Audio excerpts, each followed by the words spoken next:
So, greetings, bonjour, and wagwan, everyone. My name is Quentin, and I am excited to take you on this virtual school program experience here at the Art Gallery of Ontario.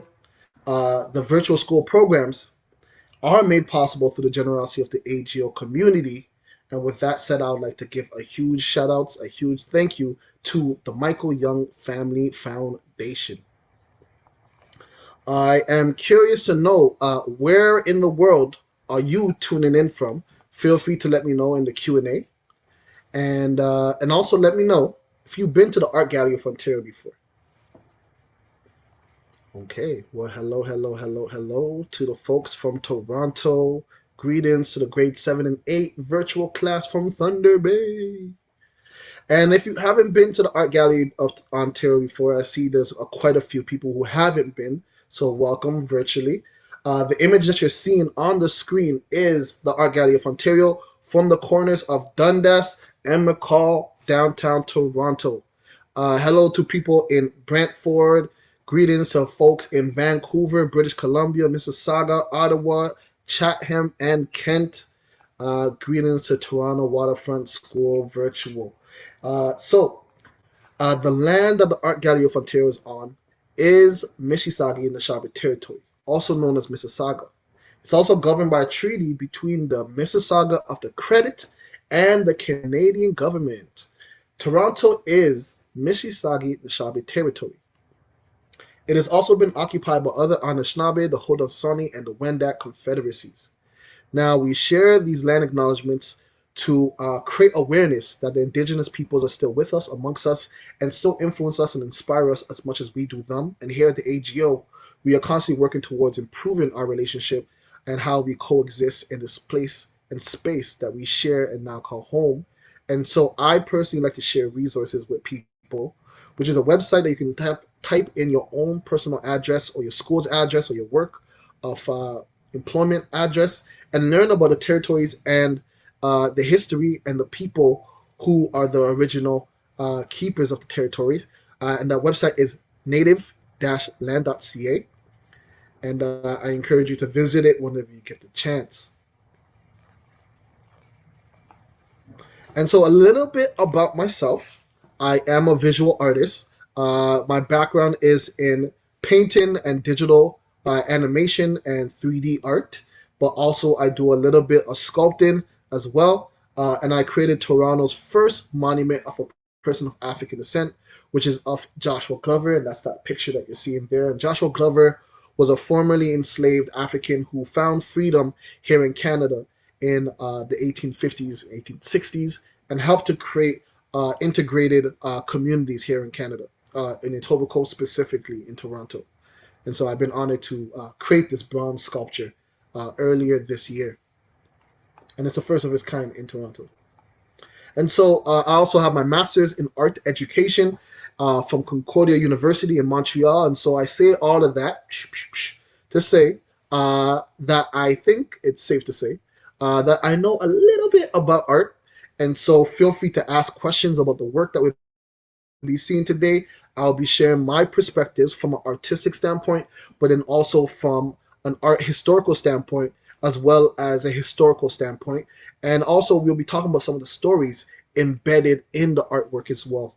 So we'll be looking at some clues that you might see in the work to help you understand the work better. And so with that said, we are looking at Art of Africa and the African Diaspora.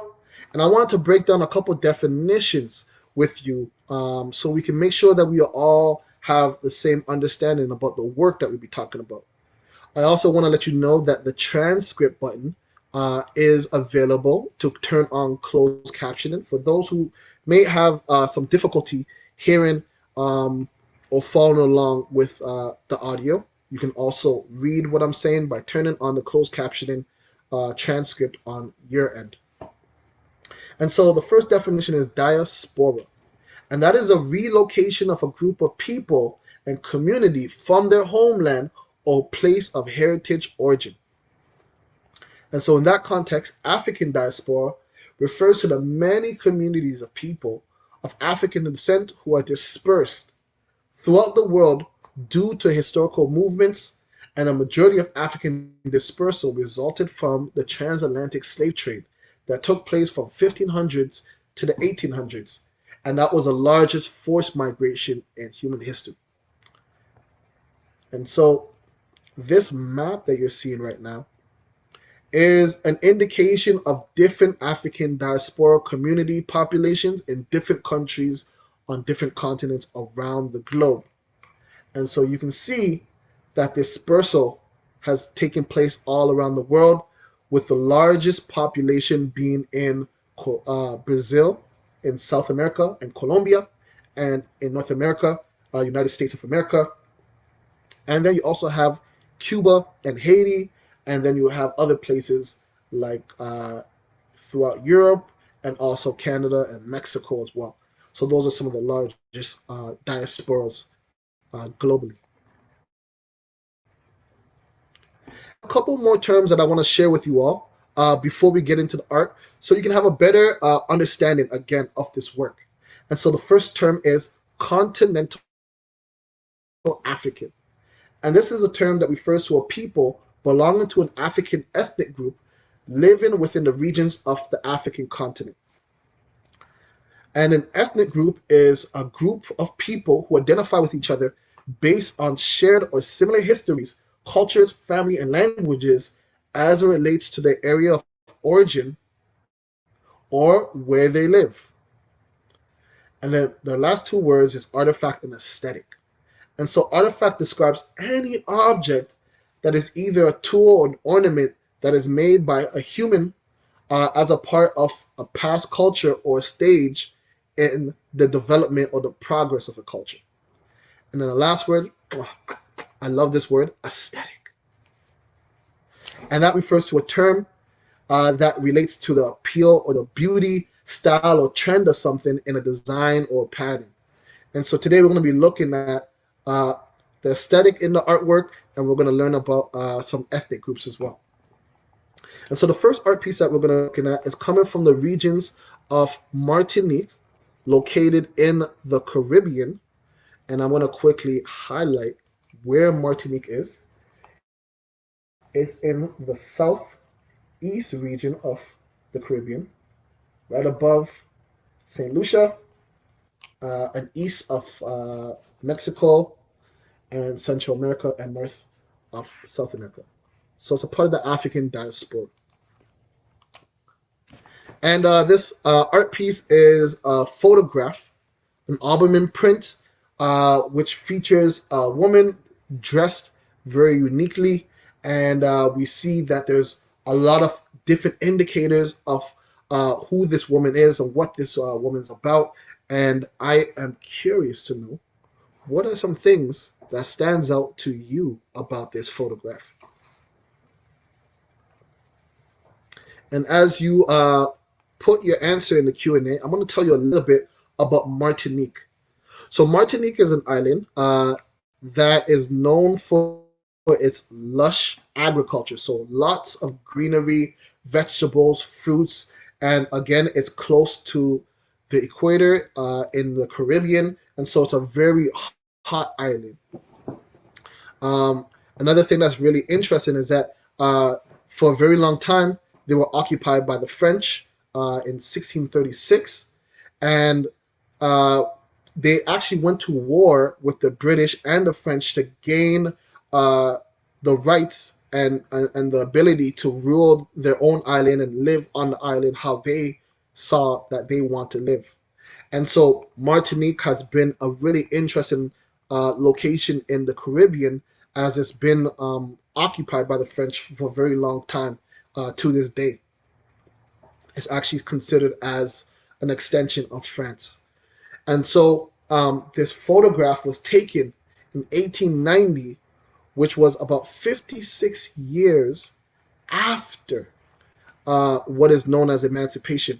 And emancipation is a term that refers to when the people of Martinique was able to rule the island or control the island on their own without the influence of the French interfering with their everyday life.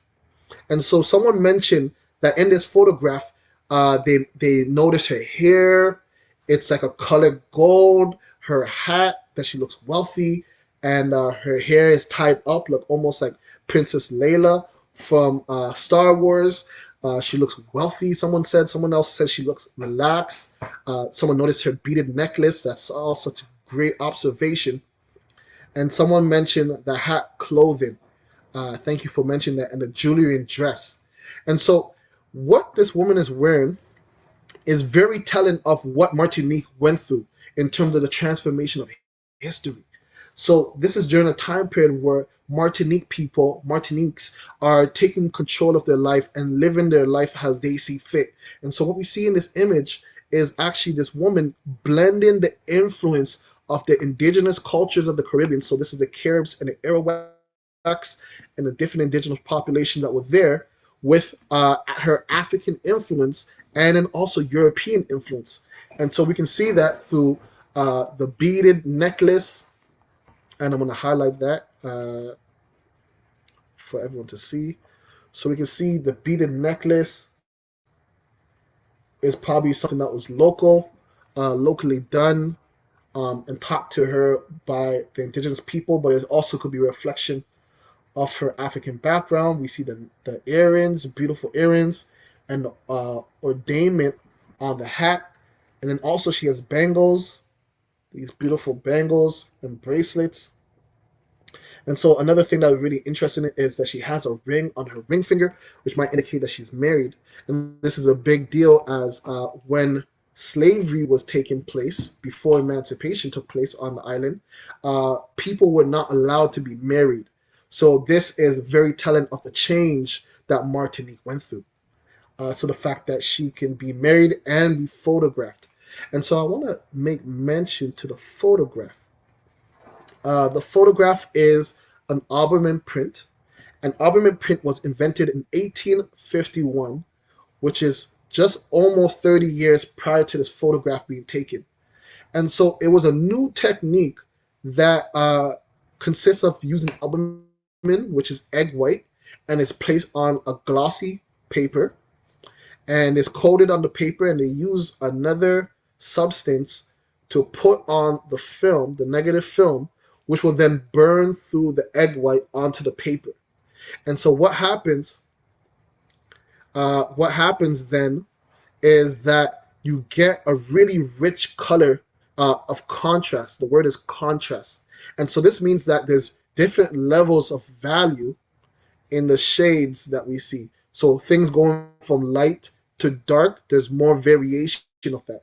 And we see that in this photograph when we look at the parts that are really dark in the photo and then the parts that are really light. And so I want to ask you, what are the darkest parts in this photograph?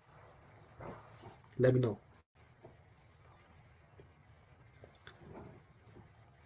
Yeah, so her hair is is almost completely black, but it's not. You can still see the detail in the strands of her hair.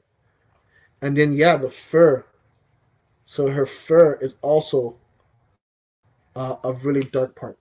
And so when we talk about contrast, we talk about the difference, the distinction between two things. And so someone mentioned the background. And so the background is really interesting because it creates contrast between her skin and her hair and the fur. They're not the same, what we say is value. They're not the same tone or the shade of brown. And so the color of this photograph is known as sepia, which is when a photograph is not black and white, but a, a range of browns. And this is because of the burning technique of albumen print. And I encourage everyone to look up albumen print because it's so unique process. And one of the other things I want to mention about albumen print is actually really great. So another thing that's really great about albumen prints is that they captured dark skinned people really well, and so it became a really popular technique. And so I'm curious to know what are some questions that people would want to ask the photographer if they had the chance. Someone asked, what is she looking at? Yeah, great question. What are some other questions that you would want to ask the photographer about this photo? Who is she? What is her name? And so all these things are things that we may not ever know, but allows us to kind of get lost in this picture and who this woman was. And so the fact that she had her photograph taken during this time period is really important because it kind of provides, uh, it gives her one pride in terms of who she is and what she's been able to accomplish.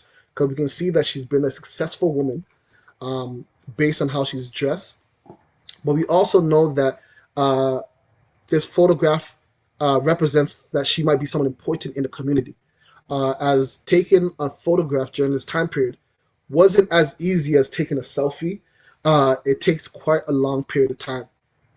Um, Someone asked, how long did it take to make a photo like this? So essentially, this person would have to sit there for maybe about 30 minutes or so, sometimes longer, so they can set up the lighting and they can get the right level of what's known as exposure, and so they can capture her photo well. And so essentially, the photographer would have to take the picture, change his light bulb, take another one, change it again, and try to get the right lighting. So it takes quite a bit of time to capture the photo, and then it takes a bit longer to then develop the photo. So to develop the film and then to print it, those take several days sometimes, even weeks. So this is an expensive process and it takes quite a bit of time, but it lasts for a very long time. As you can see, it it lasts for over 100 years. Um, Another thing I want to make mention is what is known as negative space. Is people familiar with negative space? And so negative space is the space in an art piece where there's not a lot of information. So this is sometimes the empty space in a photograph. And so this is usually the background of a photograph, as I make mention of the contrast. And so the negative space in this photo also creates emphasis on who this woman is in terms of zooming in on her face and zooming in on her countenance. And so, last thing I want to say about this photograph before we move on is the Caribbean is a very hot place. And as I mentioned, what she's wearing is a mix of cultures. And so, there are two things or three things specifically that we know is not from the Caribbean culture or indigenous culture, but comes from European influence in terms of what she's wearing. Can anyone guess what those three things are? So I know in Toronto, when it's really hot, I cannot wear long pants. I can only wear short sleeve t-shirts, sometime a tank top, sometime no top, because I sweat a lot and I can't take anything long sleeves or anything long pants. Someone mentioned the fur. Yeah, so the fur around her neck is definitely something of European influence, as this would be very hot. She is probably sweating, her like her whole back is probably sweaty. And yeah, the dress is very elongated and very elaborate, and it must be very heavy, and so also she might be very sweaty in it. And the third thing was long sleeves. Yeah, so the fact that she's wearing long sleeves, so this kind of tells us that she dressed up for this photograph, and to make sure she looked good for this photograph. And I'm curious to ask you, does anyone know what a photographer's superpower is? Does anyone know what the photographer's superpower is? So, a photographer's superpower is the ability to freeze time, as we see in this photo. And so, I want us to quickly go into our art activity. And for this art activity, we're going to need some paper and pen. And I'm going to call on my colleague Joey to join us.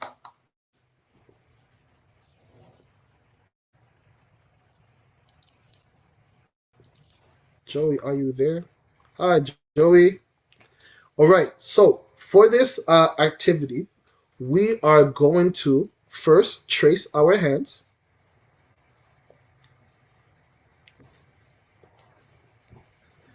And I want you to draw an outline of your hand. And you can have your hand in any shape you want. It's up to you. I'm going to do the Vulcan salute from Star Trek because I like to live long and prosper.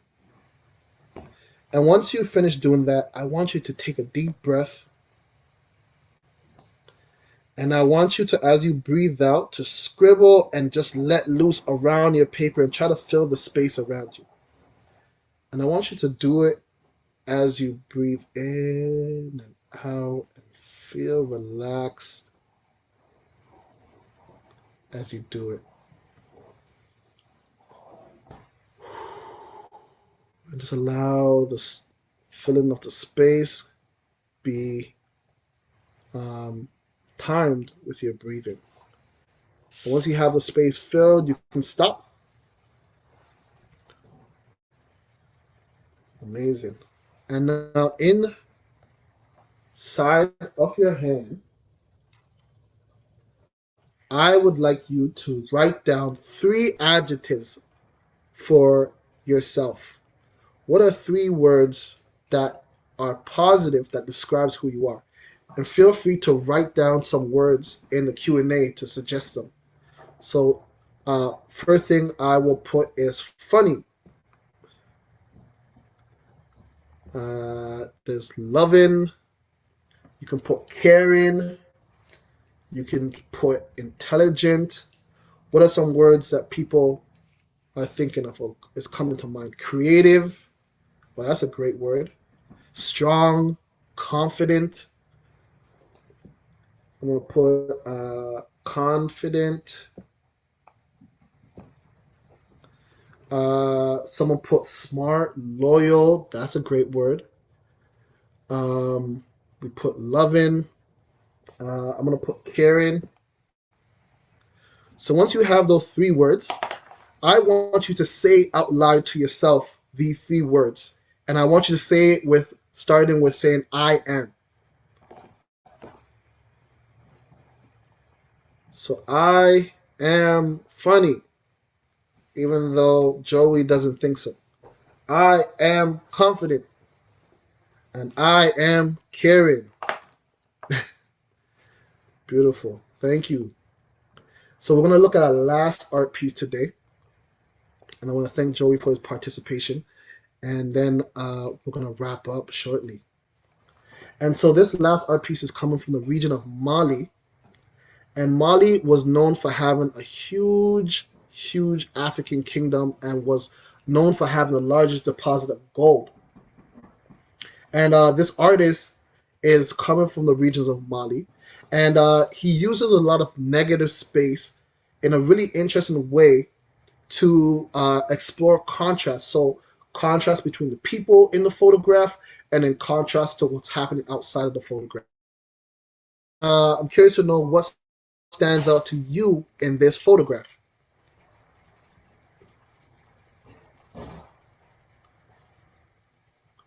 So someone mentioned the car and the people. Yeah, great observation. And a colorful frame. And so we see that the frame creates this beautiful contrast to what's happening inside of the frame. And so what we see happening here is Malik Sidibe, the artist, is capturing a group of young people as his biggest interest was capturing the change in the culture of Mali through youth. And what was really interesting to him was the influence of Western music coming from the Americas and coming from the UK, changing the culture of Mali. So this is disco, this is soul music, this is rock and roll, pop music. People love Michael Jackson and early Jackson 5. And so we see the bell-bottom pants that people are wearing and the open collar shirt. And so this was something of great interest to Malik Sidibe. And so I want us to quickly draw inspiration from this art piece. And I want you to go back to another sheet of paper. And I'm going to call back Joey. And I'm going to quickly do this activity before we go. And I want you to quickly draw a frame for your image. And so you're going to draw one box, and then you're going to draw a box around that. And this will make up your frame. And I want you to find an object in your area. It can be any object. It can be something small, it could be something big, but any object that is important to you. It could be your keys, it could be a pencil, it could be a mouse, it could be a computer, it could be a shoe. For me, I love chess. And so I am going to grab one of my chess pieces and I am going to draw a chess piece. And so I'm going to draw a pawn. I'm curious to see what Joey's drawn. And we're going to try to draw just the outline shape of your object. And so my pawn, I'll flip my camera. And so this requires a lot of observation of looking at shapes.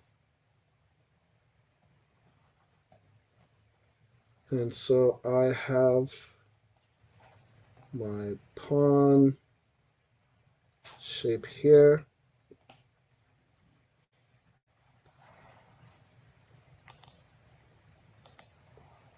And so once you have the outline of your shape, I want you to fill it in as much as you can.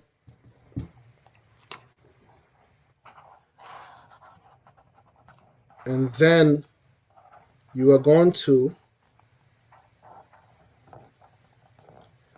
be creative with filling in your background so it's different. It's contrasting the shape that you have on the inside. So I can either go with a lighter color in the background or I can go with a darker color in the background. So maybe I can do black, or I can just keep it white, like a plain background. But we're just thinking of different value to create contrast. And once you do that, I want you to then fill in your frame and also make it a different value or contrast from your background. And unfortunately, we won't have time to finish this on camera, but I would love to see what you all have come up with. And so I see Joey is going hard at work as he is trying to quickly finish his frame. I'm going to probably use like a blue to fill in my frame. Cool color because it's very different. And yeah, later on I'm going to finish this. And I'm curious to see what your work would look like when you finish it. But I want to encourage you to share with us what you create at AGO Toronto and hashtag AGO Schools. And you can find us on social media. You can find us on TikTok and Facebook. But in the meantime, in between time, I want to encourage everyone to continue to stay creative, continue to invest in your imagination, as that is what the future is made of. And I want to thank you for joining us today for today's session. All right, take care, everyone.